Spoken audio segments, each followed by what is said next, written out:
idea from watching that video of what the program is all about and also listening to us. And as I mentioned, we're back here with two more people that are involved in the program. We're here with Dan and Joey. Welcome. Thanks for joining us. Thank you for having us. It's really good to have you here and to talk about the program. The first thing I'd like to know is, again, how you became involved with kinship and how the two of you met and were matched up with one another. Do you want to start, Dan? Well, I became involved with kinship because of the fact I had mentors, too. Even though I came from a two-parent family and I'm older, I had a lot of aunts and uncles. And it seemed like, children nowadays don't have all those aunts and uncles that I had. But this is my second match, and I wanted to take about 6 months off. But I'll let Joey tell you how we met. Oh, sure. Why don't you do that, Joey? Okay, kinship was having this car wash thing, and he went there and I went there, and so we met and we talked, and then we started playing catch with this one ball thing where there's a pad and then a ball. And we were playing catch and talking, and then the ball went on the roof a couple of times, so the guy went in and got it. And so then about, I don't know, maybe 4 or 5 days later, Erica called and told my mom that Dan wanted to be matched up with me. Oh, neat. So you had already applied to be in the program. Yeah. And again, you were waiting to be matched again, it sounded like. So, well, that's neat that you two met before you even were matched together. That must have meant that it was to happen, I guess. So. Well, I guess it was. It was just something that clicked. Like I said, I wanted to take a little time off, but when I seen Joey there, and I went home and told my wife, I said, I just something clicked with this Joey. Well, great. Tell me about some of the things you've done together besides go to a car wash. Do you want to tell us some of the fun things you've done and what you do on your time together? Like every year he'll take me to the Minneapolis Convention Center and we'll go to the auto show and the sports show and stuff. And we have a lot of fun there. And he took me out on his boat once last summer, and that was a lot of fun. And sometimes he'll take me to a movie and stuff. So you guys have done indoor, outdoor, all sorts of different things together. Can you tell us a few of the things, maybe some of your favorite things you've done together? Well, I think some of them are for the community, too. And one of the things we did is through our churches put on a make-a meal for sharing and caring. And then Joey also went down the next day and helped serve it. He was on the serving line, and I think you were serving bread. Yeah.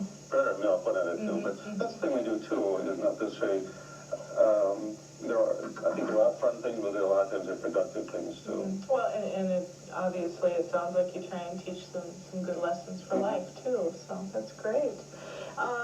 What do you think that you've learned from one another? What do you think you've learned from Dan as long as you've known him?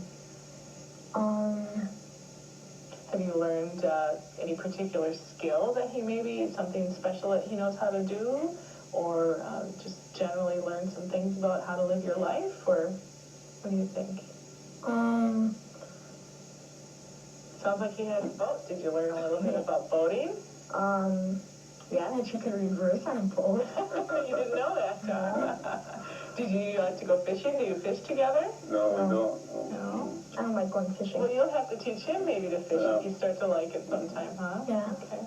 What do you think you've learned from being involved in it? Well, I think it keeps me young-minded, and it keeps me interested in what children are thinking nowadays. But, it just, the thing with Joey, since he doesn't have a father, and it's just the bonding between a man and a boy, and just doing men things and boy things, where that if he didn't have a mentor, these things he would experience. Absolutely, it's very important. You're probably glad that you got involved in the program. You have a lot of fun. And do you think this would be good for other kids to get involved with? Do you want to recommend it to other kids? What do you think about that? Yeah, I do, because it's a lot of fun.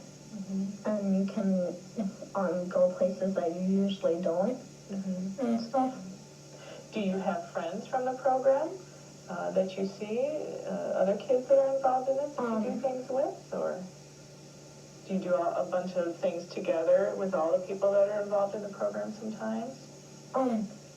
Yeah, like, I don't have any, like, friends from school that are in the program, but, like, if we go somewhere, there's usually another kid my age, and then I talk to him and stuff. So you can make friends this way too, with kids your own age, too. Yeah. Well, that's neat.